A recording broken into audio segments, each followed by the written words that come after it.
తెలంగాణలో అధికారం కోల్పోయిన నాటి నుంచి బీఆర్ఎస్ పార్టీకి షాక్ల మీద షాకులు తగులుతూనే ఉన్నాయి. ఒక్కొక్కరుగా ఆ పార్టీకి గుడ్ బై చెబుతున్నారు. తాజాగా జగిత్యాల ఎమ్మెల్యే సంజయ్ గులాబీ పార్టీకి గుడ్ బై చెప్పి హస్తంగూటికి చేరారు. సీఎం రేవంత్ రెడ్డి సమక్షంలో సంజయ్ అధికార కాంగ్రెస్ పార్టీ గూటికి చేరారు. జూబ్లీహిల్స్లోని తన నివాసంలో ఎమ్మెల్యే సంజయ్కు కండువ కప్పి సీఎం రేవంత్ రెడ్డి పార్టీలోకి సాదరంగా ఆహ్వానించారు.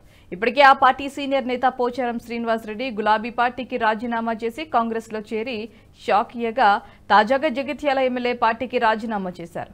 ఆపరేషన్ ఆకర్ష్కు తెరలేపిన సీఎం రేవంత్ రెడ్డి 2 రోజుల వ్యవధిలోనే 2 ఎమ్మెల్యేలను చేర్చుకుని బీఆర్ఎస్ను కోలుకోలేని దెబ్బ కొడుతున్నారు. బీఆర్ఎస్ ఎల్పీ విలీనమే లక్ష్యంగా CM Revanth Reddy action start చేసినట్లుగా తెలంగాణ పొలిటికల్ సర్కిల్లో ప్రచారం అయితే జోరందుకుంది. ఇందులో భాగంగానే వరుసగా బీఆర్ఎస్ ఎమ్మెల్యేలను చేర్చుకుంటున్నట్లుగా టాక్ నడుస్తోంది. 2 రోజుల గ్యాప్లోనే 2 ఎమ్మెల్యేలను చేర్చుకున్న బీఆర్ఎస్కు నెక్స్ట్ ఎవరు వెళ్తారోనని హైటెన్షన్ నెలకొంది.